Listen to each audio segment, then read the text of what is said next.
কিভাবে বড় বড় স্ক্যাম করা হচ্ছে আমাদের সাথে সেটা তুলে ধরেছি, দেখো আগে। সো ভাই আজকে আমরা দেখবো বাংলার সবথেকে বড় স্ক্যাম, যেটা এক্সপোজ করেছে আমাদের সাহিল ভাই। কারোর কোনো লিগ্যাল হেল্প লাগলে আমাকে ইনস্টাগ্রামে টেক্সট করো, আমি আমার নাম্বার দিব, পার্সোনালি কথা বলবো, সবকিছু সর্ট আউট করবো। এর থেকে বড় স্ক্যাম আর কি হয় ভাই?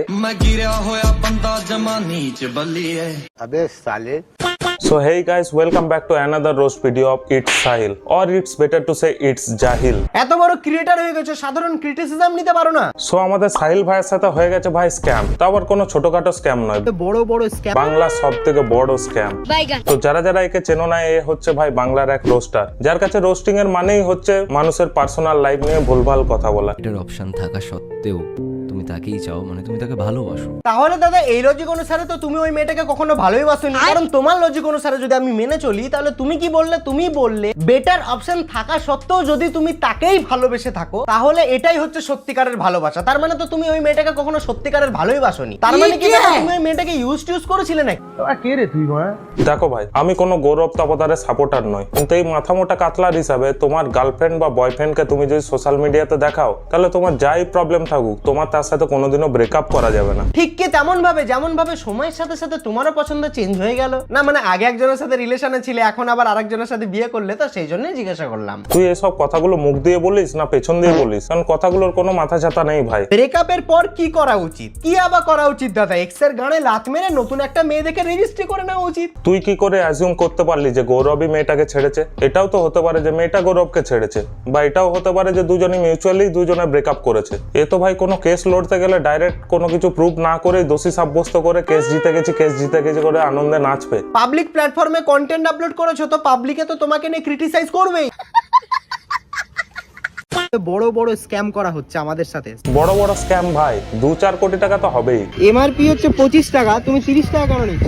খোদা পাহাড় আর নিকলা চুহা। এমআরপি হচ্ছে 25 টাকা, তুমি 30 টাকা কেন নিচ্ছ? 5 টাকা বেশি নিচ্ছ কেন? নিচ্ছ কারণটা আমাকে বলো।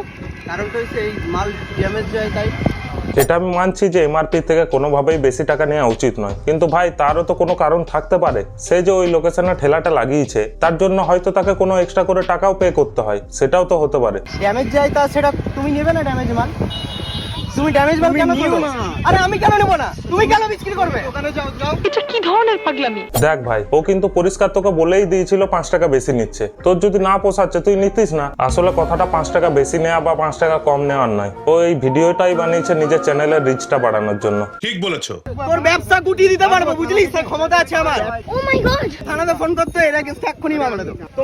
তোমাকে চাইলে তোমার অবস্থা টাইট করে দিতে পারবো।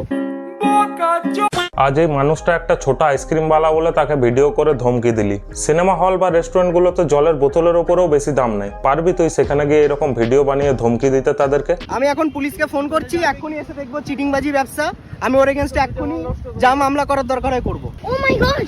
কোম্পানি যখন একটা দাম ফিক্স করে দিয়েছে এমআরপি, তো তোমাকে সেটাতেই সেল করতে হবে। তোমার যদি মনে হয় এটা লাভ হচ্ছে না, তুমি অন্য ব্যবসা করো। যদি স্ক্যাম এক্সপোজ করার এতই শখ, বড় বড় পার্টির নেতারাও ভাই স্ক্যাম করছে এর থেকে অনেক বড় বড়। পেছনে দম থাকলে সেগুলোকে এক্সপোজ করে দেখা। আমাকে গোটা অ্যাসোসিয়েশন প্রমিস করে কি যে এই যে লোকটা ছিল আজকে, সেই লোকটার গাড়িটা পুরোপুরি ভাবে সিজ করে নেওয়া হবে, তারা ব্যান করে দিবে, তার যে আইসক্রিমের গাড়ি শেয়ার পাবে না। কন্ট্রোল।